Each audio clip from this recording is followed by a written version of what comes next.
What's up, everyone? Welcome to Wednesday Night Mythic Conversations. Thank you for joining me for another week talking about all things Legions. I am your host, Jeremy Gerard. I'm a Mythic Legions collector and customizer who also has the distinct privilege of being the digital marketing manager for Four Horsemen Studios. What that means is all the content you see at sourcehorseman.com, the official website for all things Four Horsemen Studios, is content I help to bring you. If you want to see more of my work, the best place to do that, let me bring up the banner right here, is on my Instagram page, and that's at Mythic Customs, all one word. Of course, I'm always here every Wednesday night live at 7:30 p.m. Eastern Time for this show where we talk all things Legions. Mythic Legions, Cosmic Legions, Figura Obscura. We talk customizing, we talk news, we have a good time. Thank you all for joining. Okay, so let's check out the chat here. Yeah, it's a chat. If you are tuning in live, that's why it's called Mythic Conversations. Conversation is a two-way street, so hit me up in the chat throughout the evening if you have questions or stuff you would like to talk about. A lot of hellos, a lot of people just greeting each other like we do every week. Thank you for that. Yeah, a lot of people talking about the new Krampus. We are going to talk about that in a few moments as well. Let's see. Star is in here every week talking about Cosmic. Star, we know you're excited for Cosmic. Don't worry. We won't let you down this year. We won't let you down. A lot of people debating the red versus the black Krampus. They're both cool. No one has to be better than the other. We're all friends here. Let's see. Hello, everybody. Awesome. Okay. Greg, who's the large green guy behind me on the floor? So I can't lift him up to show you because he's crazy and hard to get back there. But that is a character called Tendril from a vintage line called Inhumanoids. It's a line that came out when I was actually a kid. It was like when I was a kid growing up in the 80s, obviously G.I. Joe, Transformers, Masters of the Universe, those were the huge lines. Star Wars, those were the huge toy lines. But then you had those other lines that were right behind them, like Thundercats were certainly a popular one. Mask definitely didn't have the kind of longevity and popularity as a G.I. Joe or a Masters of the Universe, but were still popular in their own right. Inhumanoids was kind of in that group, probably at the lower end of that group. Really weird cartoon. There was about these guys that mined in the earth or whatever, and there were these monsters under there called Inhumanoids. That's like a big giant plant monster. Funny story, when I was a kid, I wanted it super, super bad. My mom would not buy it for me. So when I became an action figure collector, that was one of the first things I wanted. And this was before eBay. So these were the years where I would get toys by going to actual toy shows. And Inhumanoids was just not a super popular figure line. It wasn't like the G.I. Joes and Masters and Star Wars, that those were everywhere on vintage tables. Not so much Inhumanoids. So it took me years to find one. When I finally got it, it was like $20. Like, I didn't pay a lot for it. They're worth a lot more now, but that's the backstory about what that guy is over there. So if you check it out, Inhumanoids, again, his name is Tendril. Yep, Source saying I had Metlar, Inhumanoids had some dark themes, but really loved that show. People actually often ask if Four Horsemen Studios could redo one line from that era, because obviously, I mean, they've totally, between Master Universe, between 2000X and then Classics. I mean, they've obviously brought that into the new era. Obviously, they're working on Thundercats now and so many other lines with Super 7. But whenever anyone says what line, if you could have any line for them to do, what would it be? Vintage line like that, I always say Inhumanoids, because those things were super, super cool. And I would love to see them turn their creative juices to trying to redo some of those old designs. Awesome. Okay. So again, big news, everything going on with today's release of Figura Obscura, and I'll bring up the website here. So this is the Four Horsemen Studios website. You can see right on the homepage there that big Krampus has returned. This was a little fun. Chris had said something a few weeks ago or whatever. He had sent out an email and he said something about Groundhog Day, and everyone started speculating that they were going to do the Figura Obscura. They were going to do a groundhog figure, which is super, super crazy, but kind of silly and fun. So we were talking about it and we were like, you know what, let's do something on Groundhog Day. Let's do something fun. And the launch of this particular Krampus, which is exclusive to retailers, we'll talk about that in a moment. But we thought that would be really, really fun to announce it today. So if you're on the email list, you got an email this morning that had a fun little poem in it. That poem was meant to be kind of a knockoff or a tribute to the poem they actually read in Puxatawny, Pennsylvania every single year when they get the groundhog and they read that, hear ye, hear ye, hear ye.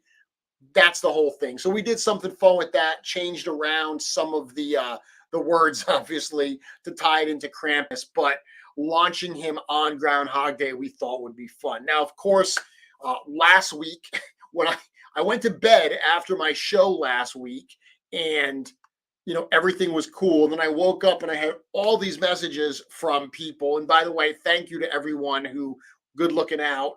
Krampus leaked a little early, so he was supposed to be held back until today. But the demon got out of the sack a little early. We kind of had some fun with it a little bit, trying to be a little silly. If you saw the the post that we did about Krampus, we lulled him back to sleep with warm curdled milk and some Slayer. That was kind of silly, but the whole point was today was the launch date. Today was the full reveal. Krampus fully red. One of the things that they wanted to do was give fans a second shot at the character and at the figure, but still preserve how special that first release was, that original black edition. They didn't want to add a lot of stuff to it. Like, they didn't want to make it, all kinds of extra soft goods and things like that, because then that would make people who maybe got the first one say like, oh, hey, this one's, even more decked out. So realistically, it's the exact same figure, same accessories, just a different color palette. I know some people were asking about the packaging, if it's going to come in the deluxe packaging. We did address that today on Four Horsemen O'Clock. It will come in deluxe packaging. It's going to be different than the other one. It's going to be different colors because the Krampus package is shrink wrapped when you get it. So if it was in the exact same package, you actually wouldn't be able to tell without opening it whether it was the black edition or the red one. So the packaging itself will be, different colors, will look a little different, but it will still have that magnetic kind of, fold out piece for a backdrop. Really, really nice display. And again, as you saw the photos that Trevor took, all of those awesome accessories are included as well. So super, super cool. Obviously there were some people questioning the price today. We saw some of that. It is what it is. It shouldn't be a surprise. Any item that is sold on Four Horsemen, on Store Horsemen, when it goes to the retailers, it's a little bit more expensive. That's across the board. This is a retailer exclusive, so this is never going to be offered at storehorseman.com. So anyone who's like, I'll get it down the road in an in-stock sale, that's never going to happen. This is not going to be sold at Store Horseman. This is only sold at the retailers. Now, who are the retailers? So let me show you what you can do. If you go to the website here and you go under About Us, there's a link here for approved retailers. Okay. Additionally, if you want, you could also just go directly to this link, sourcehorseman.com/retailers. It brings you to the same place. So this is an exhaustive list. It's not every retailer. There are some that still haven't submitted their information, but there's plenty of retailers on here. I haven't checked every one of them to see if they have the RED Krampus available on their website, but I assume that most of them, if not all of them, do. You can check it out. These are places that should be carrying the RED Krampus. The price is the same across the board. It's $64.99. The only difference you're going to find from one retailer or to another is shipping. Some places offer free shipping. Some places offer discounted shipping. Some places don't offer, any kind of a shipping discount. So that's the only thing that you're really going to see in terms of price difference. In terms of the complaints, I mean, do what you want. It's a cool figure. If you don't think that the $65 is worth the price, that's a decision. We're all collectors. Everyone's going to make that decision. I was talking to someone earlier today, and I thought it was funny because they were actually surprised by the complaints around Krampus. And it reminded me of the 20th anniversary Equidron.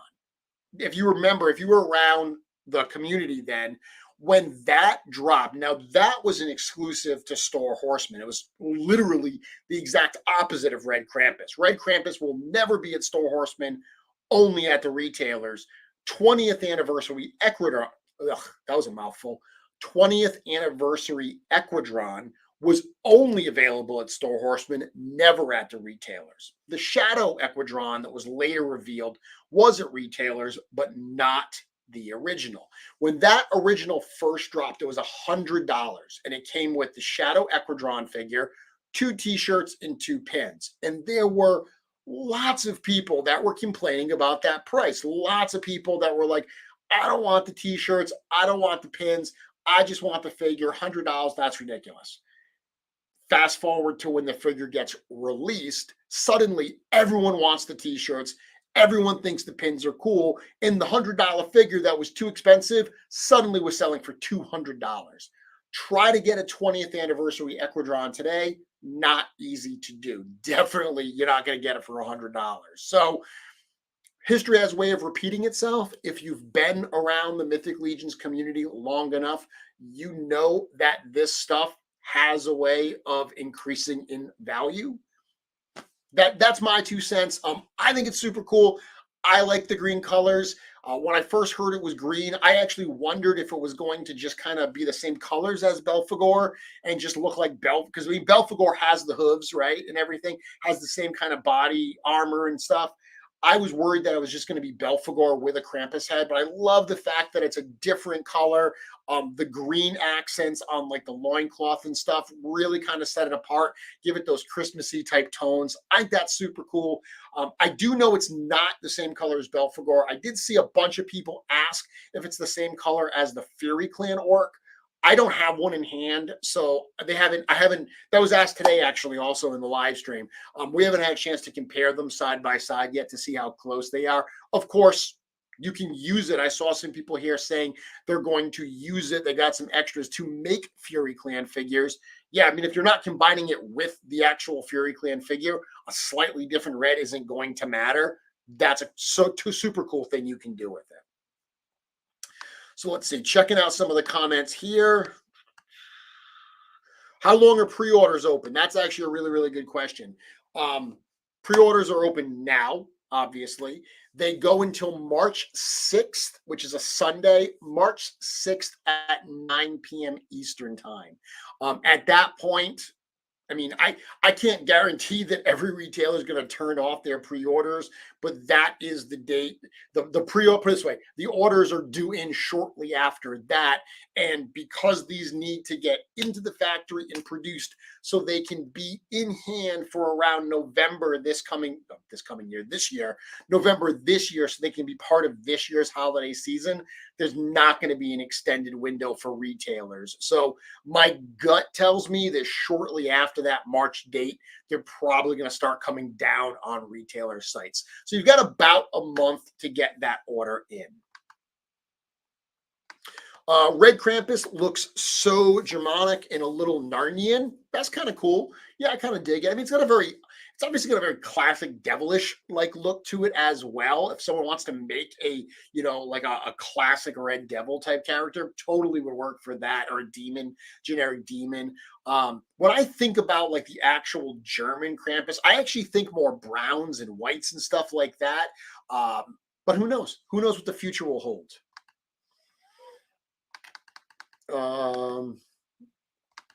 Let's see.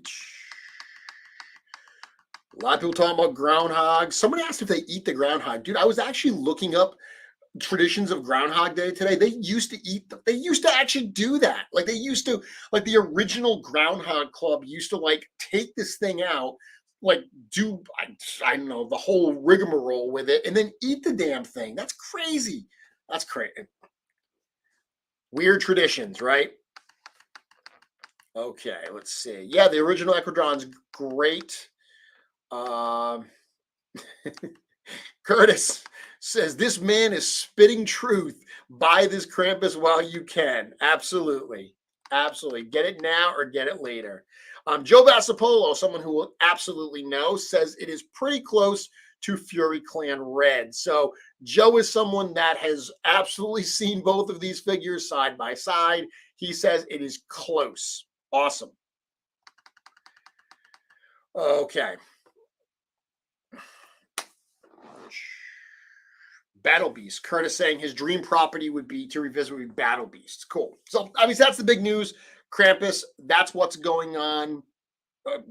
Use this as an opportunity to support some of the amazing retailers that are part of the family of companies carrying products from Four Horsemen Studios. And not only for Krampus, if you actually check out that page, I've heard a number of people that are like, oh, there's, no retailers in my country, or if you're in the US, no retailers are near me. And then they look at that page and they're like, oh my goodness, look at all these companies. I didn't realize there were so many companies in my country or even in my neck of the woods that actually carry this. So it's a really cool resource, for those opportunities, for those times when you want to buy Mythic Legions figures and for whatever reason, they're not at Store Horseman, right? Very cool. Krampus on Campus would be a great dark comedy. I like that. Krampus on Campus. 1/6 shooter also confirming it matches the Fury Clan orc pretty well. Okay, so that's the big news going on right now. Today's topic, what I want to talk about. Oh, one thing I will say though, because it is the beginning of February, so I know people are planning. I think I mentioned a few weeks ago that I did update the event list on sourcehorseman.com. And I will go there again. Hold on a moment. Let me get to the page.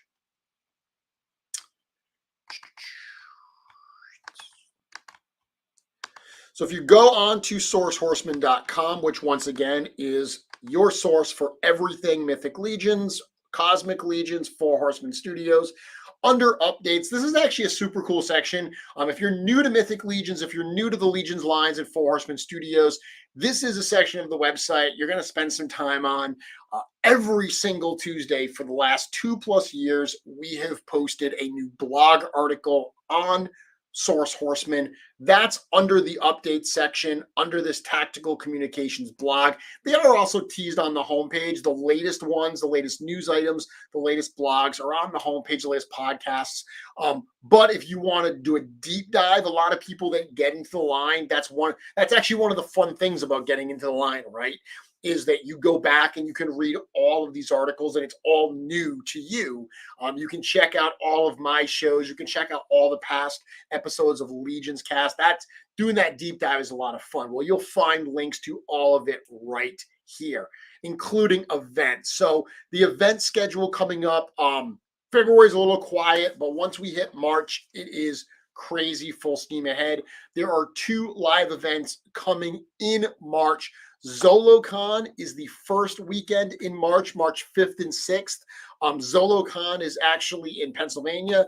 And then at the end of the month, March 26th and 27th, is ToyCon New Jersey Spring Edition. I will actually be at both of them. So I go to ToyCon every year. I've never actually been to ZoloCon. So I'm super excited. I will be there. I know Wolf King Customs will be at ZoloCon as well, so I'll certainly be there hanging out with them. But I will be behind the 4 Horsemen table. I will be there working with the studio. So if you are planning to come to one or both of these shows, swing by and say hello. I cannot wait to meet you. Okay, now I think that's the big news I wanted to talk about. I wanted to get those events out there as well. Will they share what figures will be sold at these events? It's likely they will not share them in advance, but I can tell you, I know people that they go a lot of times and they're hoping that there's going to be an Otho. There literally are no Othos for them to bring. What you'll probably see is some of the newer stuff. All-Stars 4 is most likely. Maybe some reinforcements will be there. There's always a chance that they'll bring some slightly older stuff that they may have very, very small quantities of. Those tend to be 1 per person at the table, and they tend to go very, very quickly. So you got to go there to check out what it is, but I do like to set that. I mean, there have been times where they've brought some slightly older stuff, but a lot of that has moved out of the warehouse. It's not available anymore. Eduardo saying Ice Troll. There were Ice Trolls at Legions Con and ToyCon last year, so that's certainly a possibility. Yeah, Patrick, I will see you at Zolo. Anthony, no, I did not mention the Justin Johnson fundraiser. So there is a fundraiser going on right now for Justin Johnson. Another one to help his family out. It's the need is still certainly there. This is one super, super cool. Zombie 13. He was actually one of the first ones that said, hey, I really want to do something. It took him a little while to get this off the ground because he assembled so many different parts and so many different pieces from a variety of customizers and creators and sculptors and printers. So he's got some really cool stuff, not only a great grand prize, that's a custom, painted dwarf figure, but also a number of, runner-up type prizes. Some really, really cool stuff. Lots of pieces he has painted, lots of pieces that other people have painted. There's a weapon that I painted that's in there with one of the dwarves and stuff. So it's kind of a nice, mix of stuff from a lot of different creators in the community. Everyone kind of putting a little something in to support Justin's family. As usual, you can sign up for that on the Mythic Legions Cabal. Thanks for the reminder there, Anthony. Did I order one of the Frazetta Death Dealers? I did not order that. I'm actually not a huge Death Dealer fan. I've said this before. That fantasy stuff, a lot of the Frazetta stuff, I think it's cool. I remember seeing it when I was a teenager and stuff, but it was just never something that I was super, super into. So for whatever reason, like Death Dealer, even like Conan and stuff, that's not really something that has a nostalgic type place for me the way that, say, like Dungeons and Dragons or those types of things would. Okay, so tonight what I want to talk about, I was trying to think of something that would be fun for this evening to talk about. And I came up with this idea to talk about some of the strangest, most unusual figures that have been released in the Mythic Legions line. Because when you look across the Mythic Legions line, there are a number of, figures that are similar to each other, right? There's a lot of green-skinned orcs. There's a lot of green goblins. That's awesome. I love Love, love, love that because it allows you to build out those displays and those forces. But then there are a number of figures that they've released that they're cool figures, but when I look at them, I scratch my head and I'm like, wow, that is really different. And then when you look at the figures as a whole, they kind of stand out as being super, super original, super, super unique. So I thought it would be fun to just look at those tonight, talk about them. I certainly have some stories to share about some of them, not only my opinions, but some of the kind of behind the scenes stories that I've heard, some of which you may have heard in the past as well. If you've listened to, me talk before, or Legions cast, or interviews with some of the guys. But again, you may not have heard them. So I figured that would be a fun conversation. Okay, so I'm going to bring these up here. I'm going to go to the Mythic Legions checklist, and we're going to start breaking down some of these oddities. I'm sure some of you can probably guess what these oddities are, who we're going to look at tonight.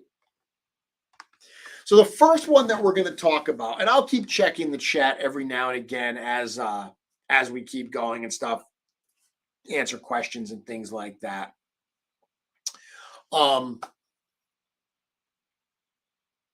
Mythic Legions 1, that first wave that came out, the first oddity I want to talk about is one that was released right in that line. And it's actually one of the few Mythic Legions figures I do not have in my collection. I've had this figure multiple times. I even had one somewhat recently. And every time I've had it, I'm just like, I don't get this figure. It's one, if you ask me, people ask this all the time. I see it, for instance, on the Legions Lair show. By the way, I love that show. That show is so entertaining. I had it on last night while I was in the back room doing some painting. Super enjoyable, super entertaining. Check that out exclusively on the Mythic Legions Cabal. However, one of the questions they ask is, who is your least favorite Mythic Legions figure? And I got to tell you, my answer to that would be this guy. Any guesses? I've said this before. The gold skeleton. Now, I know a lot of people, a number of people, I should say, really want the gold skeleton. I always wonder if people want the gold skeleton to check a box off to say that they've got that figure because they're trying to complete a set, or if they actually want multiples of this guy. I love the color of this character's armor. Okay, I've used this character's armor in customs before, that coppery type color. It looks great. The gold bones, I never understood it. It actually reminds me, if you remember the heyday of the Spawn line from McFarlane Toys, there was a point where they took like all of Spawn Series 1 and literally just painted them gold. Like, not, okay, let's make Spawn with some gold accents. Like, almost like, okay, let's just throw these things out and get a can of gold spray paint and just hit the whole things with a base coat of gold. And they were like, yeah, that looks good. Package that up and sell it at KB Toys. That is literally what it felt like they did. They were solid gold figures. At the time, I was a huge Spawn collector. I wanted everything they had, every variant they had. That was back in the time when variant figures like short lightsabers or their gloves painted different. That was a huge deal. I remember getting all of those gold figures, and years later when I sold them, just kind of looking at them like, what the hell were those about? They're just gold. That always reminded me, the gold skeleton always reminded me of that era. I just never understood what it was going to be. Now, part of that is that the gold skeleton was a Legion builder, so it did not have a bio, because I will tell you that I had a similar reaction to Clavian. So Clavian is the red bone skeleton. Now, when I first got Clavian, when I first saw Clavian, I felt the same way. I was like, why does this skeleton have red bones? Because remember, when Mythic Legions 1 was introduced, there was no bios introduced with these characters. It wasn't like today. People that are into the line more recently, it's the golden age, no pun intended, of collecting legions, a new line gets launched and we do a reveal special. We show them one at a time. We talk about the characters. We put them up on the website. We reveal their bios. There's all of this like slow burn. You look like what happened with Cosmic, where we have all these articles focused on these characters. When Mythic Legions 1 came out, we had none of that stuff. We didn't even have bios on these characters. So no one knew what they were about. Now, when the line shipped and I got Klavian and I read his bio, and the bio talked about how he's a skeleton born of like this like blood magic, immediately the decision to do red bones went from that's really weird, I don't get it, to oh, that's awesome. I totally dig that now, because there was an explanation for why this character had red bones. Not for nothing, my Klavian that's in my display, I have with my Fury clan, because I imagine Klavian not as some blood magic skeleton, but I imagine Klavian as my Fury skeleton. So he's down there with them, but I digress. Gold Skeleton did not benefit from a bio. So it wasn't like we could find out that these were like, I don't know, some kind of special guard skeletons that guard, the trio, the family, the congregation of Necronominus, which is what the skeleton is a part of. There's a trio of siblings, Malleus, Brother Mandibulus, and Morgulith, that basically run that faction.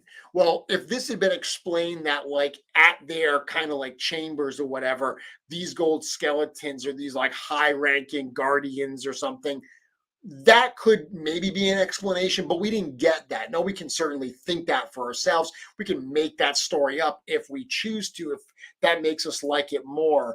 But this is one that I would put in my group of oddities, just because it didn't make any sense to me. Now it's cool. I dig it. It's, it's a cool figure. Just never was for me. So this is one of the few that I do not have on display. I'm going to go back and check out some of the comments here.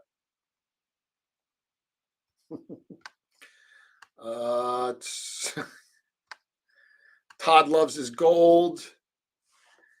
Visionary saying that's a gem. I love gold.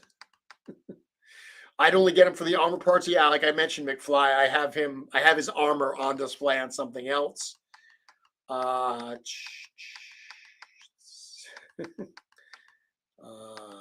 picture him as a guardian to a wizard's treasure room. So that's cool. I dig that. If they explained it that way, that would make sense. It is also worth mentioning that my least favorite Mythic Legions figure is better than my most favorite figure in most other lines. So there's something to be said there. Visionary saying he has a conquistador vibe, like he's cursed by finding the lost city of gold. See, I love that.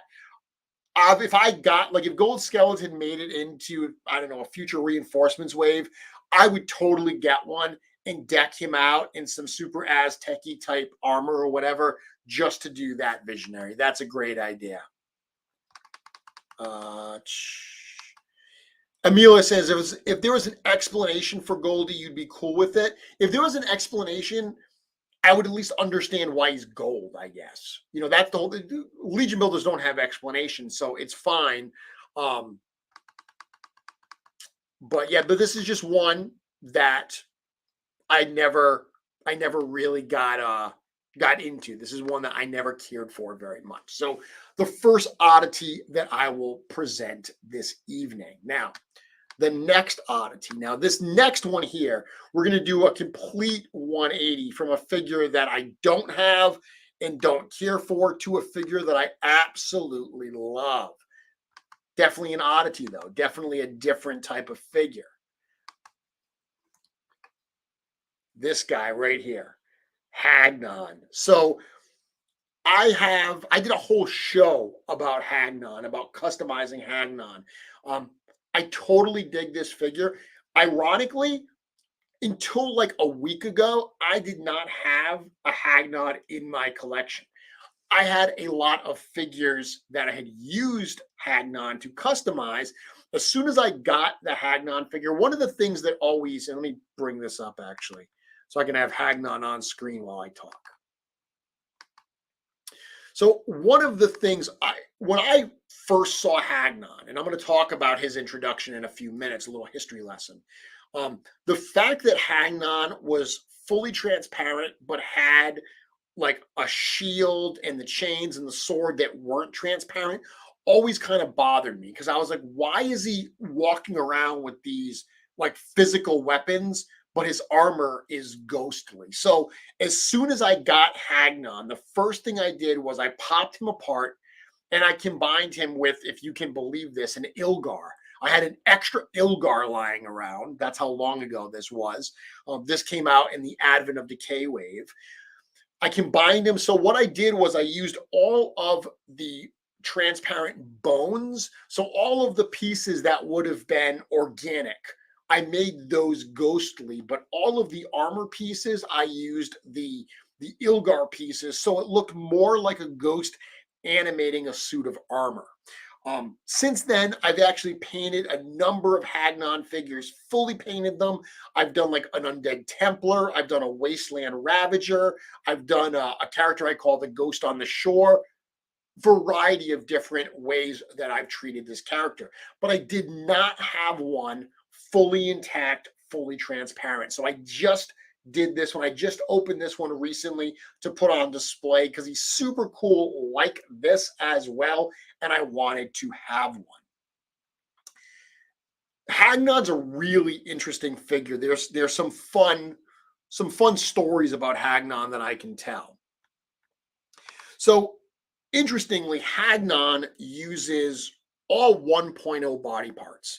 So if you go back and you remember the first Mythic Legions wave that came out, that first Kickstarter, it was all 1.0 parts, right? It was barbarians and knights, the regular, the 1.0 size skeletons, demons, minotaur, dwarves. Those are all 1.0 parts.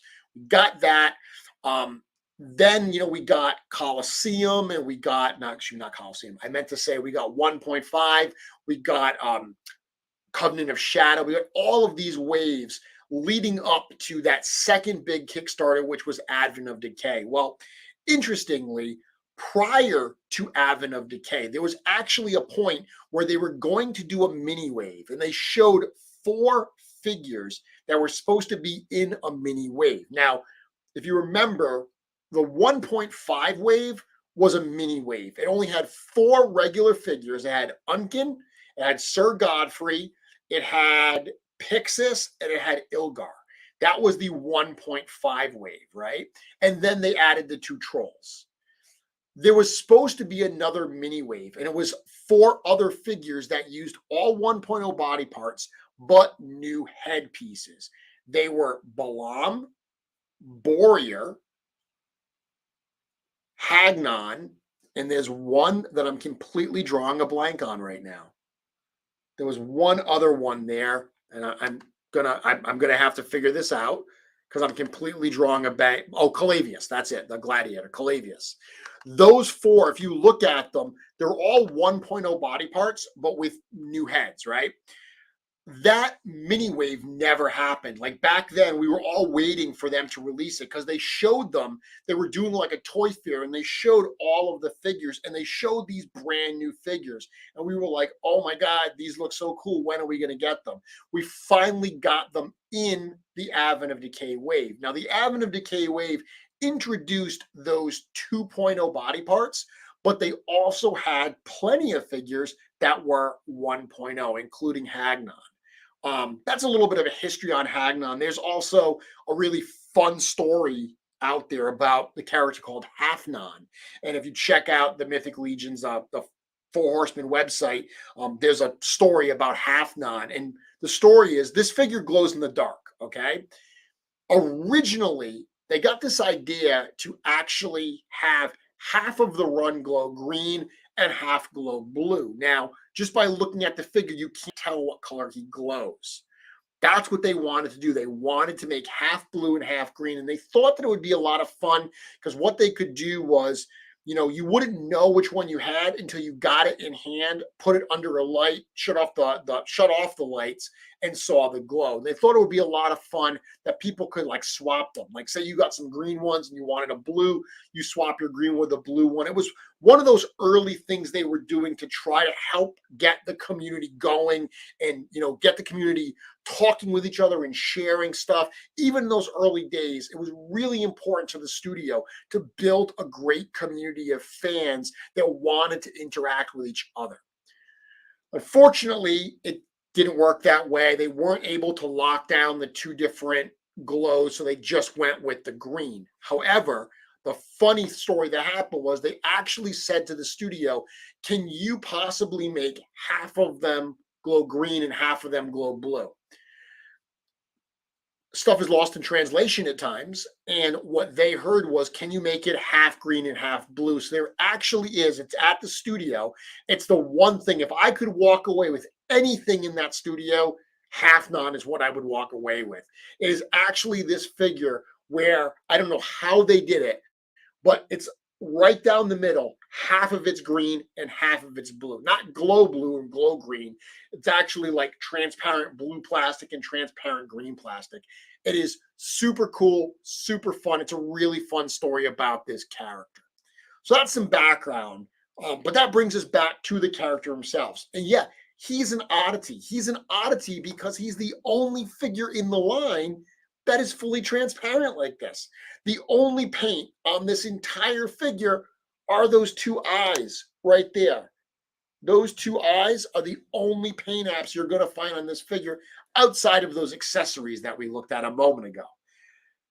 I think this is cool. I've seen a lot of other people say that they would love to see more transparent figures so they can have kind of a little ghostly army. Realistically, if you get multiple Hagnons, he does come with 3 heads. He comes with the more zombie-like head, which, by the way, this is one of the coolest sculptures in the line. You don't really see some of the details because of the way it's presented with the transparent plastic. But if you get paint on this head, you can look at some of my work, some of the ways I've turned it into a zombie. It looks super, super cool with paint on it. But it also comes with the skeleton head with the hinged jaw and the knight helmet. So if you get 3 Hagnons, you could technically display them with 3 different heads and have 3 different ghosts right there. So definitely one of the oddities in the line. I actually love the fact that the back pieces, right? The pieces, if you remember the Advent of Decay wave, was the wave where every figure came with 3 extra pieces, those back pieces.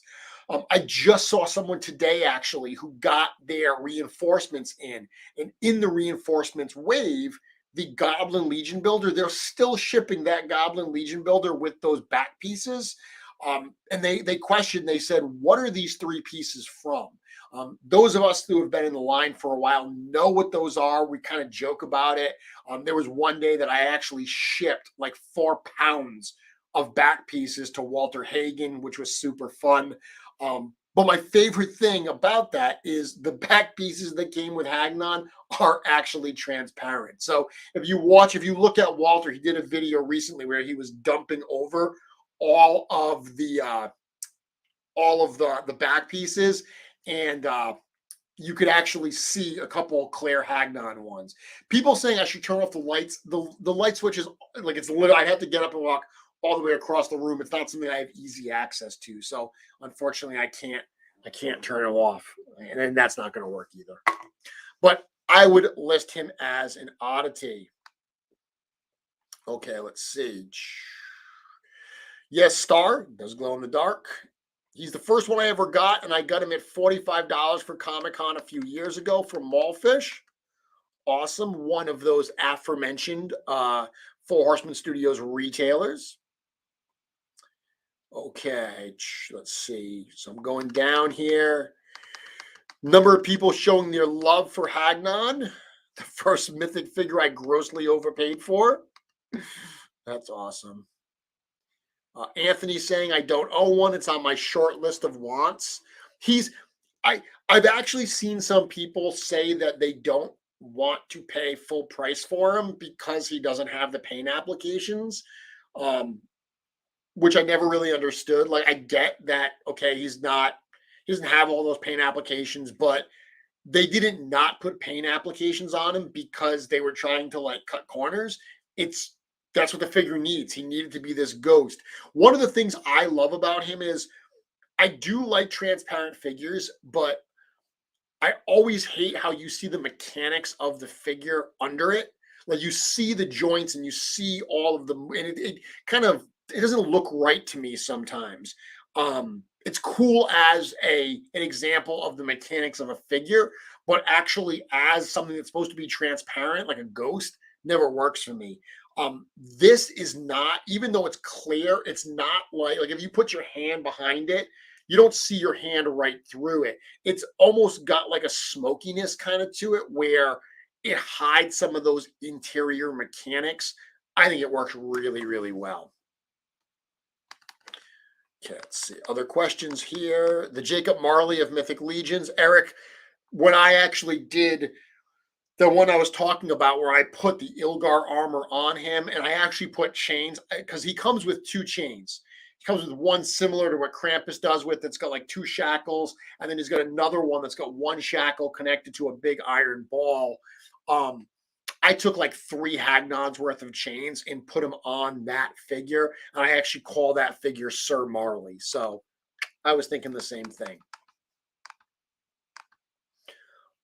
Nate's saying, I have 0 interest in Gold Skeleton or Hagnon. Interesting. Nate taking a stance on these figures. Nate's not liking the oddities so far, apparently. Does Freya control an army of Hagnons like the ghost guys from Lord of the Rings? That's kind of cool.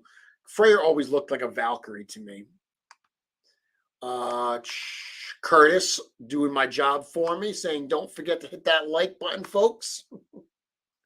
We need a glow in the light figure with an LED light. That's a cool one. I like that idea. Hagnon value going up by the second. Yeah, he's a harder one to get. Where did I pick my Hagnon up from? You mean recently? Where did I get him? Oh, I got him as part of a lot of figures I purchased. Let's see. People asking for a blue Hagnon. That was actually funny. So last year for the All-Stars vote, Hagnon was one of the characters that was in. Was it last year or the year before? Might have been both years, actually. There was a year that Hagnon made it in, and at the time, he was still available for purchase at Big Bad Toy Store. And a lot of people were like, this was 2 years ago then, and a lot of people were like, why the hell would Hagnon be in the vote? He's still available. But what they had said was, if Hagnon gets in, he'll be a blue version. Now, he'll glow in the dark blue. That wasn't enough to push him over the top. He actually was still a pretty low vote getter. Yeah, Joe, All-Stars 3. Thanks, Joe. So the next one, let's see. So the next oddity we are going to talk about, let me go there. I'm going to get to the next page. This is one talking about All-Stars. So when they did All-Stars 2, All-Stars 2 was actually the first series, the first All-Stars where fans got to vote. So All-Stars 1, I've talked about in the past. That was the one where they just chose the figures to go in. All-Stars 2 was the first time they said, let's get the fan reaction. All-Stars 2 is actually the largest of the All-Stars wave because they put a number of figures in. Then they added, actually to All-Stars 2, they added some Legion Builder. So the Templar Legion Builder and the Silver Dwarf Legion Builder, they both made it into All-Stars 2, right? I'm trying to think, did anyone else make it into all? I got to look at this now. Let's see, All-Stars 2, just before so I don't speak out of turn. Did the Skeleton get in? Yeah, he did. Okay, I thought so I was like, I feel like the Skeleton did too. Yeah, so the Templar Knight, the Skeleton, and the Silver Dwarf, they all made it into All-Stars 2 along with the characters that had been voted in. Attila Leoseer, Atlas the Conqueror, Carpathius, Bog Goblin, Joran Runeshaper, Pixis, and Vorgus Vermilius. Now, all of those between the characters that were voted and the characters that were put in, that was the wave. But then they surprised us with 2 additional figures. They did a new version of Egalis, the very American eagle. They did the version that had the big red, white, and blue wings. And then they also put in this guy, Deltagar the Destroyer. So let me bring this page up. So Deltagar is another oddity, an interesting story, interesting character because of where this came from. So if you go back to that Kickstarter for Advent of Decay, there was a reward level in there. It was the highest reward level, and it was to get your head sculpted and added to a Mythic Legions figure. This level, this reward was $10,000. It was one of those things that when they first put it in there, you almost could imagine them putting it in there and just being like, no one's ever going to do this. But what the hell? Let's put it in just to see if somebody is a diehard fan enough that they will bite and take this. Well, guess what? Somebody did. His name was Delton Grassmid. That's his name.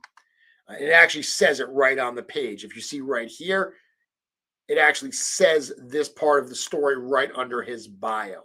Delton Grassman. So Delton backed this and was able to get his head onto this likeness. They've told this story before that when they first actually did that head, they got pictures from Delton, they got the source material. And they kind of made him look a little more heroic, I guess. That's I believe the word Eric used. They tried to make him look more like a Mythic Legions figure. And Delton kind of pushed back and said, no, I want it to look like me. Which is cool. I mean, you pay $10,000 for your head on a figure, you should have some creative control, right?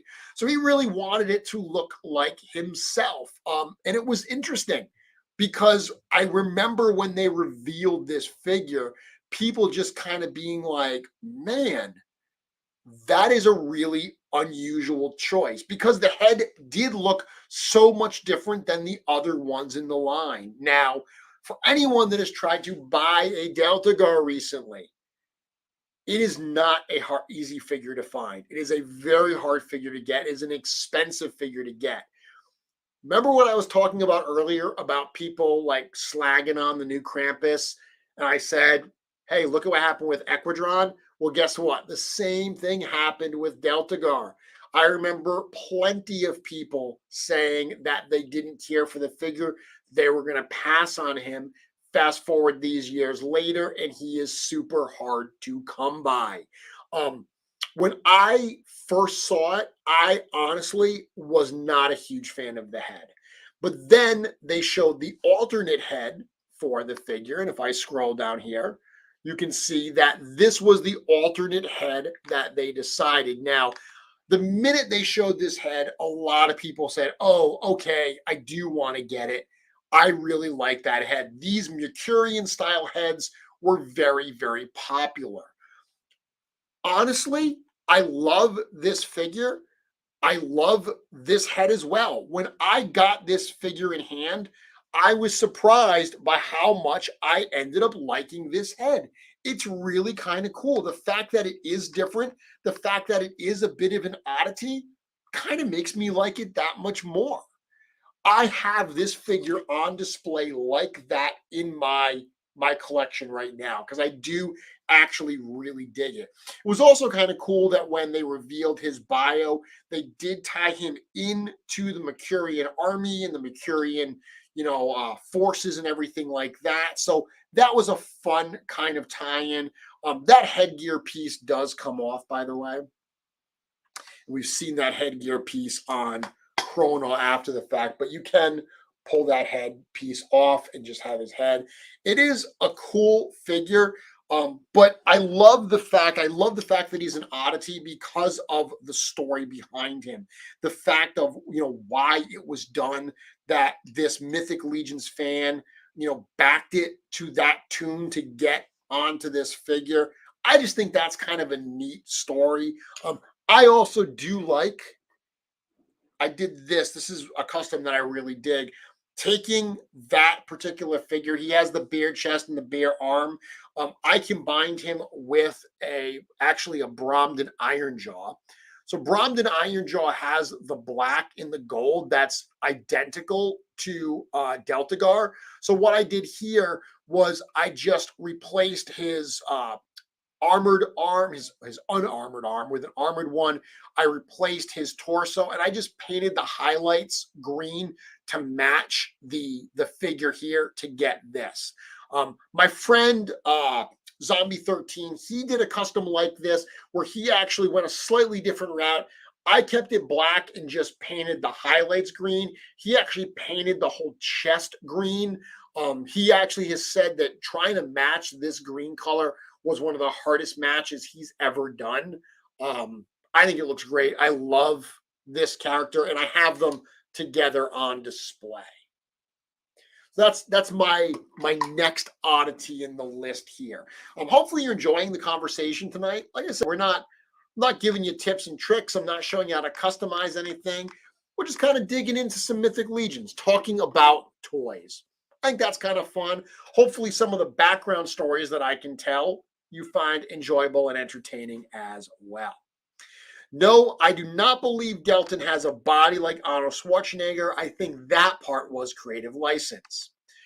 Visionary said the head looks great on a dwarf body. It absolutely does. I don't have it anymore. At one point, I had done a leprechaun and I had actually painted his beard and his hair orange, and it worked really good as a leprechaun as well. At least I thought so.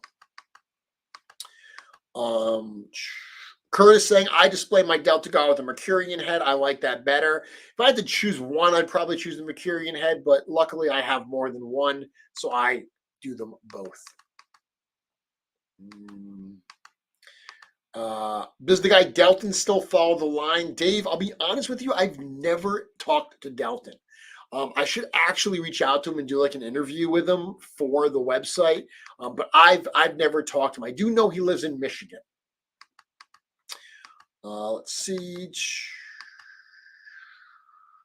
One day, I hope we get a middle-aged, overweight body type. I mean, I just hope we get a larger body type. I love the thicker, torso that we see on Magnus and Vorthog. So I'd love to see one that's got, a bit of heft to it like that. Jennifer says, this is a great topic. I'm really enjoying it. Well, thank you very much for that feedback, Jennifer. Why does everyone in Mythos a professional athlete? Well, I mean, it's a toy.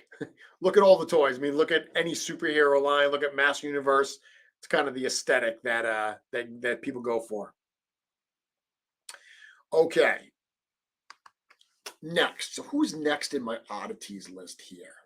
Let me look at my list, who I had. I think I know who I'm going to go with next. Yes. Okay. So we have talked a little bit already about Equidron.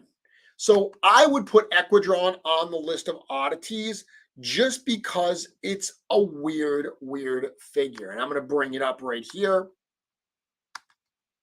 So I remember when they first showed Equidron, the reason I would consider him an oddity is because I genuinely have no idea what he's supposed to be. He's essentially the Four Horsemen Studios logo come to life as an ogre. That's pretty much it.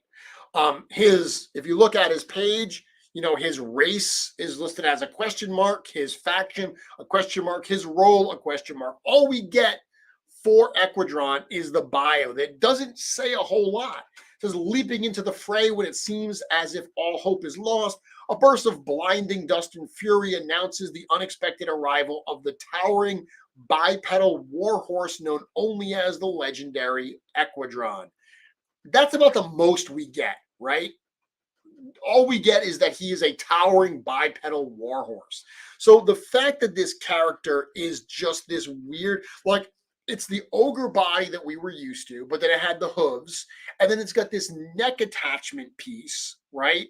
And then it's got the horse head, but it's not a full horse head because it's the Four Horsemen logo. So the front of the horse's head is actually missing, and there's like a skull there. I mean, look at the sides. He's got those bone pieces on the sides, but those are like strapped to his head. So those aren't actually his head. Those are like bone pieces he's wearing. Okay, I get that. That makes sense.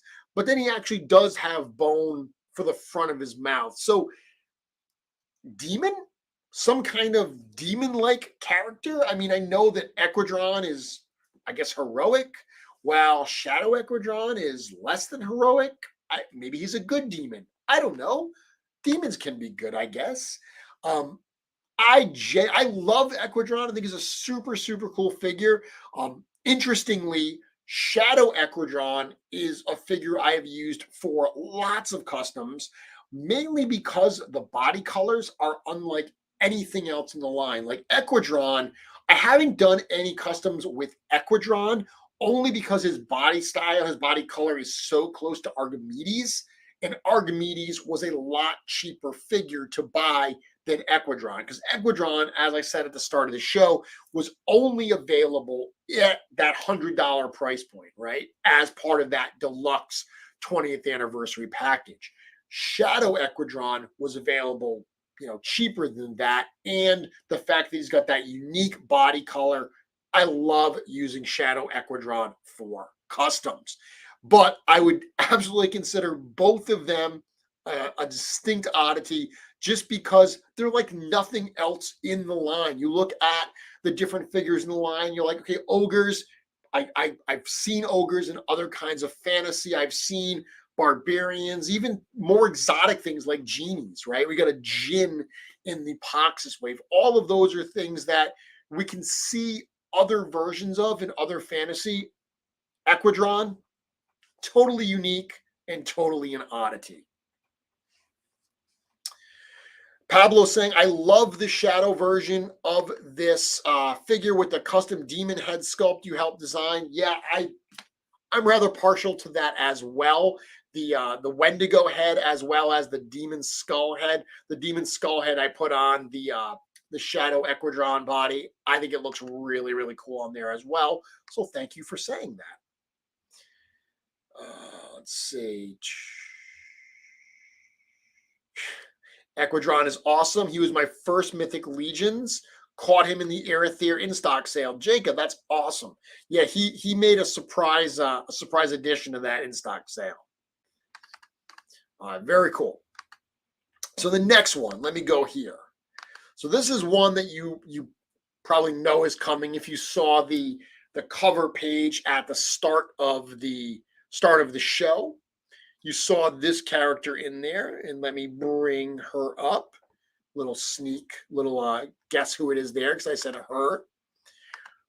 The next oddity that I'm going to talk about is none other than the female dwarf Ragna Stormforger. So Ragna Stormforger was available in the Soul Spiller wave. I think she's an oddity because she's the only female dwarf in the line. I have seen some people like the Legion's Lair. I believe they often say that Ragna is one of their least favorite figures. I'll be honest with you, Ragna is one of the figures that when I first saw Ragna in pictures, I did not like it. I said, yeah, don't really care for this figure. This was a surprise to me. When I got this figure in hand, it is gorgeous. Something about the color choices, the black with that blue and the gold, it absolutely pops. Great, great figure. I think it looks even cooler if you make some very small changes to it, which I'll show you in a minute. I'll show you what I did with my Ragna. Now, I will say that I think Ragna is one of those examples that they wanted to do a female dwarf and they only had so many parts to work with. So Ragna uses the 2.0 style body parts that you would find, for instance, on the goblins. Okay, so what they did is if you look at the goblins, they have, the short legs and the short arms and everything, the 2.0 arms. They really took those and they paired it with the female chest. So she's actually, the goblin torso is a little bit smaller than her torso. She's a little bit bigger. I know a lot of people, this isn't what they imagine a female dwarf looking like. And I'm not only talking about facial hair. That's one of the things when you talk female dwarves. It's like some people really like the idea of dwarves with facial hair. Other people, myself included, not as big a fan. I almost imagine female dwarves almost looking like little short female barbarians. They're very similar. When I look at fantasy art for female dwarves, those are the ones that I like, but they're thicker, right? The dwarves are a thicker race. I think that's one of the things with Ragna that some people may not love because it's a female dwarf, but she's more slender rather than kind of stocky. Again, it is a product of what they had to work with. Based on the merits of the figure itself, I think it's a super cool figure. Again, I love the colors. Let me show you what I did to mine. And actually, there's a couple people making some comments, so let me see. Of course, Anthony Houseel, the dwarf lover, says, there's my girl. Stefan Delator saying, underrated figure. I absolutely do believe that is true.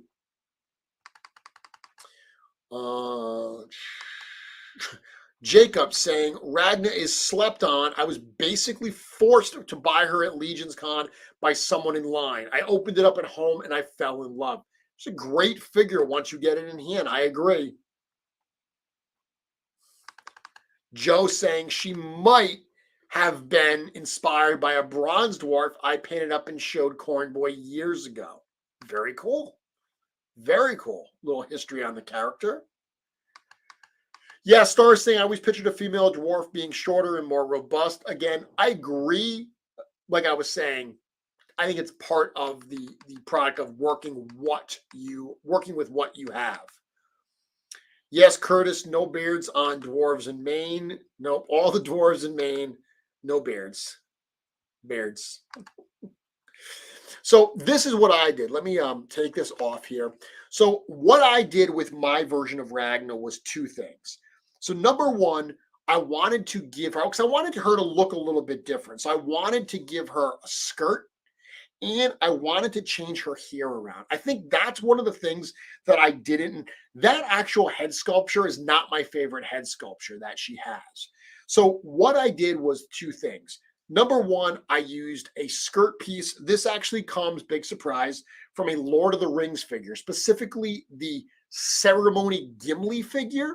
So I used that skirt, and what I did for the hair was I took two braids. I got a fodder lot, and it had a figure, an old Toy Biz Marvel Legends figure called Valkyrie. Not Valkyrie like from the movie from Ragnarok. This was like the comic inspired Valkyrie. And she has two long braids. Well, what I did was I cut those braids off, painted them, and I glued them right underneath the helmet to make it look like that. So just that little change there of giving her those braids, I actually thought looked really, really cool. And then you can see that skirt that she has on. Just to change up the look a little bit. Very, very easy changes. And those braids, you could do that with almost anything. If you get a lot of like Lord of the Rings figures, you know what braids I love to use? Gimli, right? So Gimli, you need two of them, but Gimli has a braid on the back of his head. You can snap that right off and just glue that in on either side, and you got some braids. These are a bit longer and they kind of curl down a little bit, which I like because they kind of go right around her like chest. I think that looks really, really cool. But those two minor changes, I think absolutely transform this figure. And it's a little dark here. Wish I had a little bit of better light to show you this one. Really, really simple. Really easy changes. But I really like what that does to an already cool and underrated figure. So Ragna, I dig her a lot. I actually, that Gimli, Ceremony Gimli, comes with a cape as well. I do have a cape for her also that I usually put on.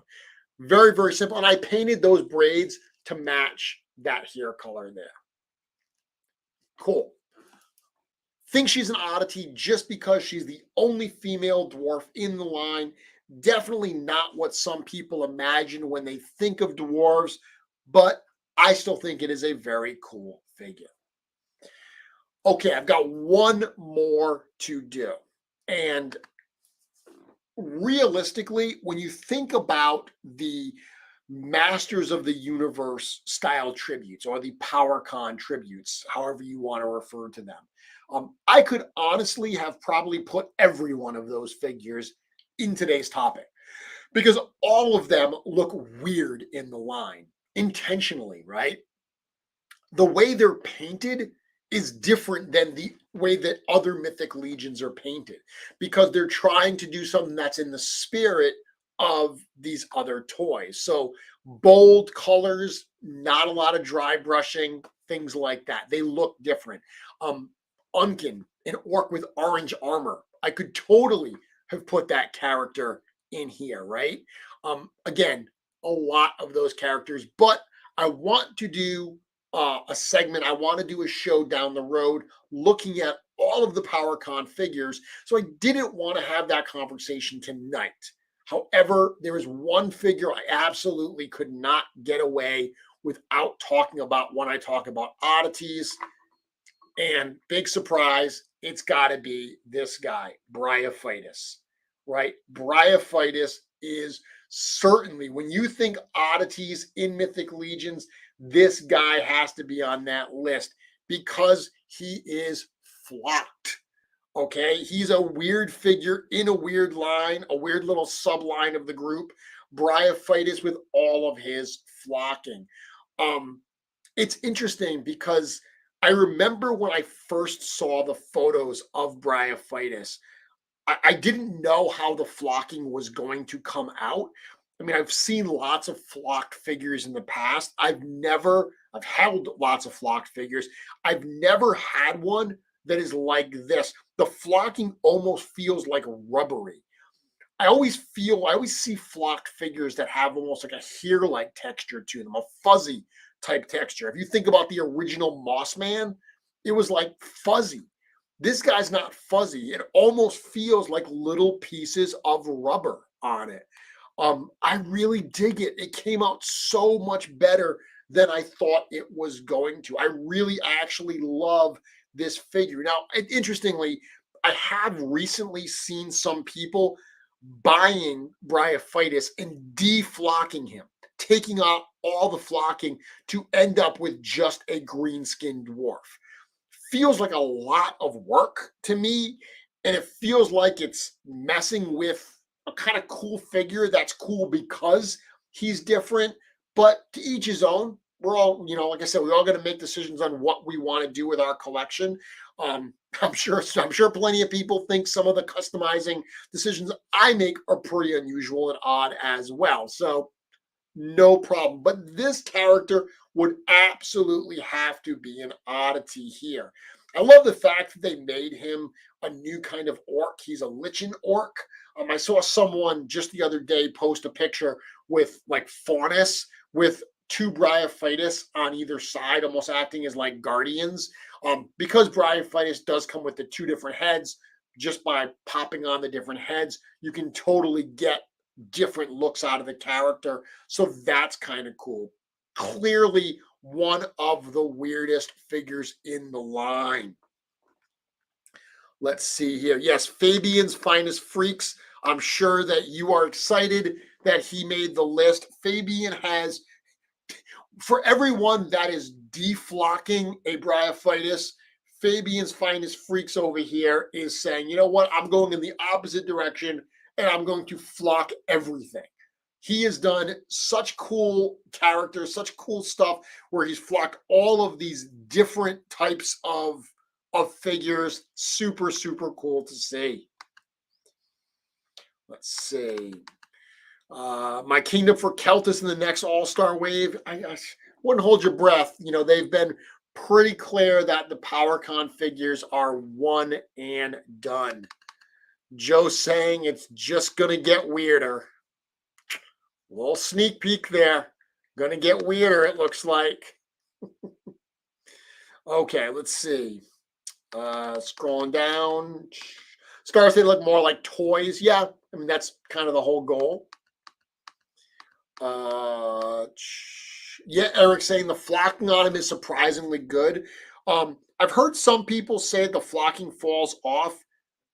Honestly, I had very little flock fall off, and only upon totally like initially opening them, tiny little bit maybe falls off, but after that little bit that may have come loose, it stays on fine. I've had him on display, and there's no flocking around where he's on display or anything.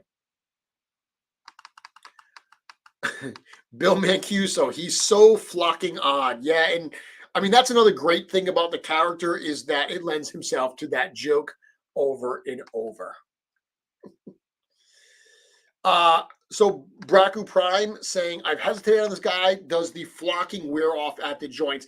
I mean, it really doesn't. Like I said, when you first open him and you move him around, you may get a little flock that falls off, but it's a very, very small amount. The actual joints themselves don't have the flocking right on them, so you're not going to really get it from that wear. Very little falls off. If you are avoiding him for the fact that you're afraid that it's just going to fall apart, that is not something you need to fear. That is not a problem with this character at all. Yeah, Eric pointing out that Faunus and Bryophytus pick was awesome. Yeah, I loved that. I thought that was a great piece of photography. I'm afraid to open mine. Don't be afraid. Bill saying that he's tired of the flocking joke moments after he made the flocking joke. So there we go. That is the complex individual that is Bill Mancuso. Oh, very cool. Okay. Yeah, so Eric actually, young son, says, my son plays with Bryophytus and the flocking holds up. So there you go. Someone who is actually playing with the toy as a toy saying not a problem at all. So oddities. So those are the choices that I had. Those are the ones where I honestly just sat and looked around and said, which are the weirdest figures in the line? Which are the ones that for one reason or another just stand out to me, not in a bad way, because realistically, every figure on the list tonight, with the exception of the gold skeleton, are figures that I have in my collection. And for the most part, I have them in my collection on display as is. Ragna, I added a few little pieces to, but all these other characters I have on display because they look great as they are, oddities or not. So a lot of fun. I think characters like this actually help keep the line interesting and diverse. And again, they add a little something extra. You put this character on your shelf with all the other skeletons, I guarantee you when people come over, this is the character they are going to see because it looks different. That's cool. That is my conversation for this evening. I do have a few more minutes after tonight's show. I'm going to take a drink. After tonight's show, I am going to go hang out with the family and watch Groundhog Day with Bill Murray, which I do every single Groundhog Day because that's awesome. There's actually a movie theater over here in Rhode Island, Maine, that they do a double header on most, like a back-to-back movie on most Groundhog Days, and they play Bill Murray's Groundhog Day as the first movie. Can anyone guess what they play as the second movie? Hit me up in the chat. Tell me what you think they play on Groundhog Day with Groundhog Day.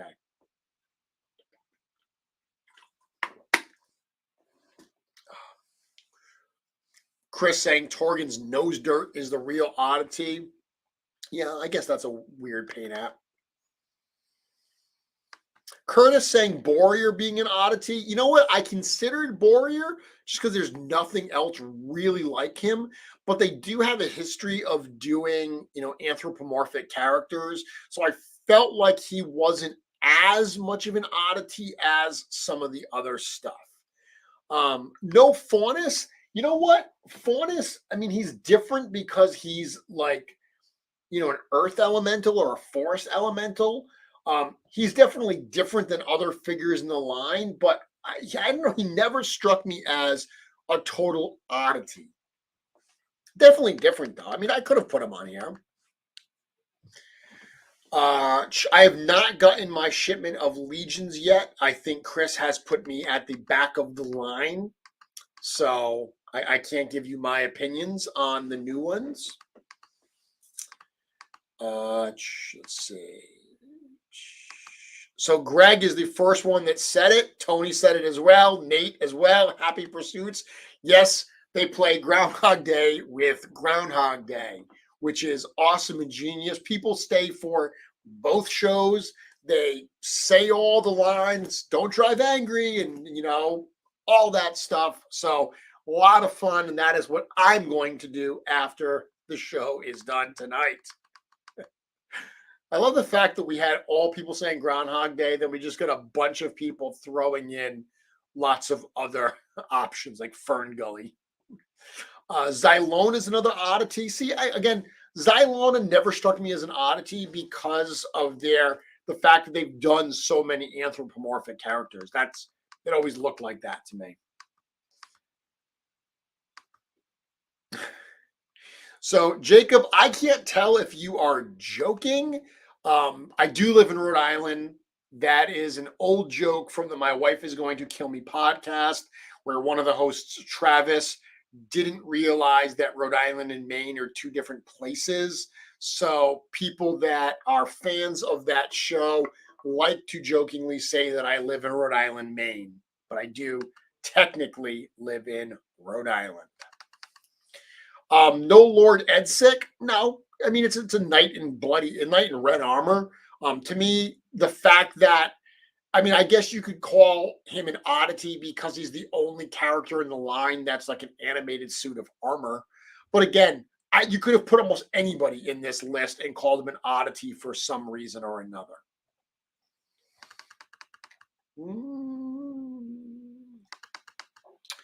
Let's see. Next Wednesday, will you do a show for reinforcements? Legendary, I'm waiting until I have them in hand. I've already said that I will do a show about reinforcements, maybe more than one. I'm going to do a show where I'm literally just going to open up reinforcements and I'm just going to talk about simple pop and swap and customizing options, things that you can do if you've got a set of reinforcements, things that you can do if you want to just mess around and combine pieces. So I'll give lots of ideas for that. I do also have a fun kind of challenge for myself that I'm going to do with reinforcements. But again, I've got to wait until I have them in hand. So I do know that there are people watching, Joe, who can help get me my order quicker, Joe. So you're listening, right? You're on the screen here. You're on the show listening to people. The public is asking me to do a show on reinforcements, but I need reinforcements in hand. So somebody, Joe, needs to make that happen so I can answer the public and get them what they want. That's my plea. Let's see if it works. When I do the reinforcement show, can I have pizza and beer on hand? Anthony, that sounds like a wonderful thing to do. I will get a pizza and I will have some beer and I will pop and swap and talk about stuff while I have pizza and beer. That sounds great. In part because it means that I get to hang out with all of you and eat pizza and drink beer. So I like that a lot. Paul Stewart, should we replay this episode of Mythic Conversations? There was part of me that wanted, I can take a video and just broadcast it. There was part of me that wanted to just rebroadcast last week's episode as a joke tonight, but it would have been a joke that I would have wanted to stop right away because I would have wanted to hang out and talk to everybody. So, oh, Nate, stop it. Okay, let's see. Eric, do I write all the articles on the website? Yes, I do. I write all the articles. I mean, I do get some feedback, change things here and there, and some help. I ask questions and stuff. But yes, I do write all those articles. Yes, Joe. That would be nice. Not for me, Joe. It's not for me. I'm being patient, but it's the public. The public is demanding it. If it wasn't for the public, I'd be fine being last. Chrono. So Chrono's an oddity. Again, remember I said I could literally put every one of the Motu tributes. Chrono was going to be on the list, but then I was going to put Unkin on the list as well. And I got to the point where I said, you know what? I want to do a whole show just where I dig into those figures. So that's why I decided to show some restraint and only put Bryophytus in. How many Red Shield soldiers are in my collection? Actually, as Red Shield soldiers, 1. So I have 1 Red Shield soldier that is intact, that's on a horseback there. I have another one that's almost intact. It's right here. So I have this one that's almost intact, but he's got the tongue coming out. Because this was something where when I was at ToyCon last year, I was actually talking to Diego from the studio, and we were questioning whether the tongue would fit in the helmet. So as soon as I got home, I did that, and I thought it looked just so incredibly fun and silly that I loved it. And I've honestly kept it like that since then, because I just think it's very, very unique. So that's my second one. I have one in the other room that I just customized recently but haven't shown yet. I think that's all of them. I think the others have been cannibalized that are not even close to Red Shield soldiers anymore. Let's see. Legendary saying, why don't you live stream more randomly and talk? We love when you do that. So I did that Saturday. Thank you, by the way. So I did that Saturday. I'll put this right after. I did that Saturday where I was hanging out and I was doing some painting, and I just thought, you know what? Let me go live and I'll just hang out and paint and talk. Yeah, I do hope to do that more often. I haven't been shooting as many short tutorial videos.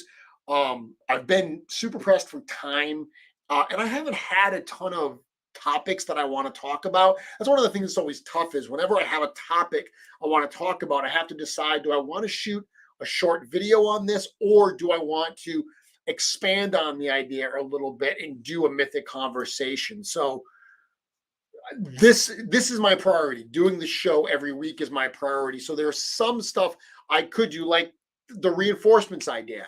So if I was going to do the reinforcements, like, hey, you can combine stuff like this, I could do that as a short customizing video, but I'd rather do it as a mythic conversation. So maybe to fill the gap, I'll do more of those live streams. If you like it, let me know, and that'll be an additional push for me to do more of them.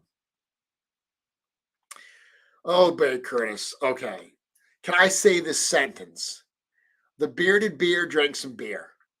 Is that okay? The bearded bear drank some beer. I feel like I said that correctly, right? If you really wanted my accent to come out, I don't think that's the right sentence to make my accent come out with. Any idea when we'll get another figure in focus? I haven't done one of those in a little while. I do try to mix up the topics. Sometimes it's just there's something that's really, really relevant. Like I know the next 2 weeks of articles, I know what they are because they tie into certain specific things that are bigger that we're doing. But I'll think about another figure in focus. Is there a particular figure you'd like me to focus on?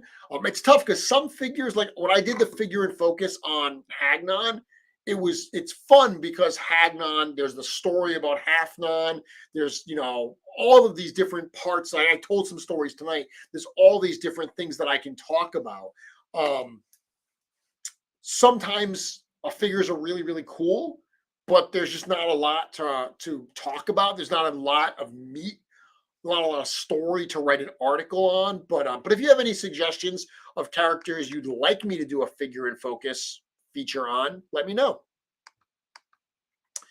Robert's saying he got his reinforcements, loves the 6 dwarves.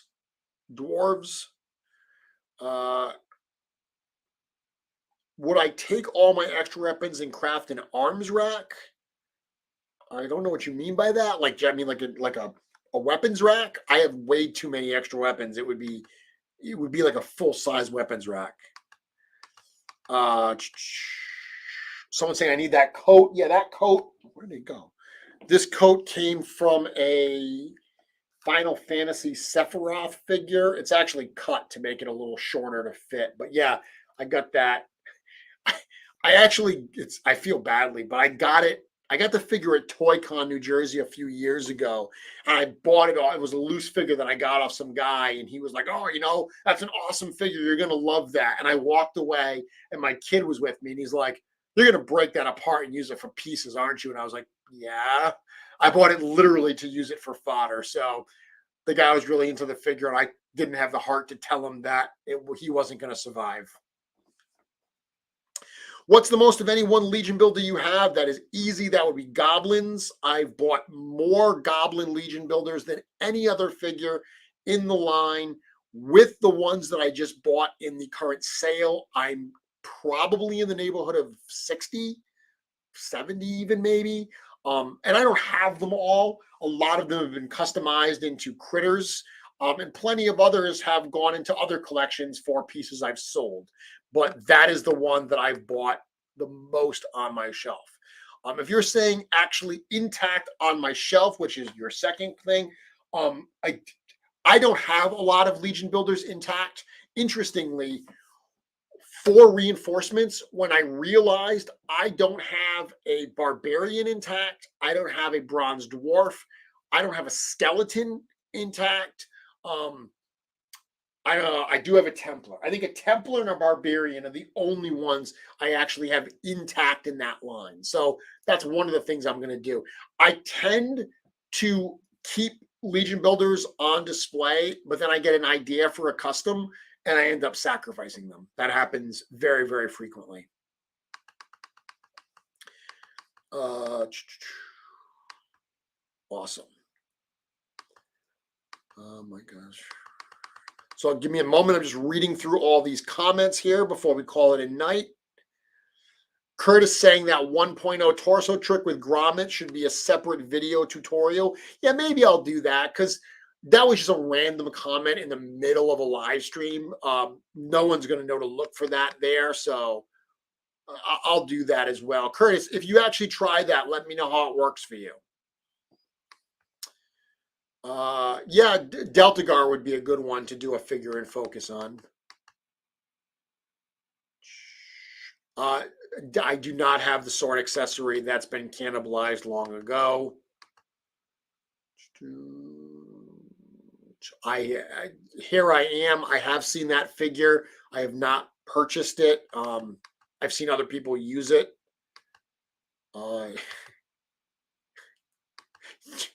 Joe, stop it. Stop it, Joe. Don't tempt me to go do that, please. But just to be clear, are you saying that if I buy 10 more, you'll ship everything tomorrow or just my 10 more gobs? How many Legion builders will I keep intact? No more than one of each. I don't need more than one. I mean, you run out of space. I mean, I'm at the point where I have, like, literally, I'm at the point that I have so little space in the cabinets that's one of the reasons why I often sell some of my customs is just to make room. So I'm personally not going to do army building in my cases just because I don't have the room to do it.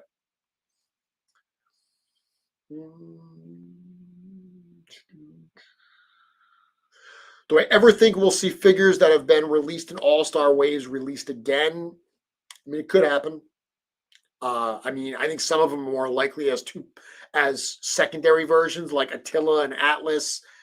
I could see them having new versions of them get released, like we did with Gorgo and so forth, because they are important characters. Curtis said, would love to see your Fury Army at some point. Yeah, I did a whole show on it, but I'll have to take some pictures of the whole group together. Awesome. Joe.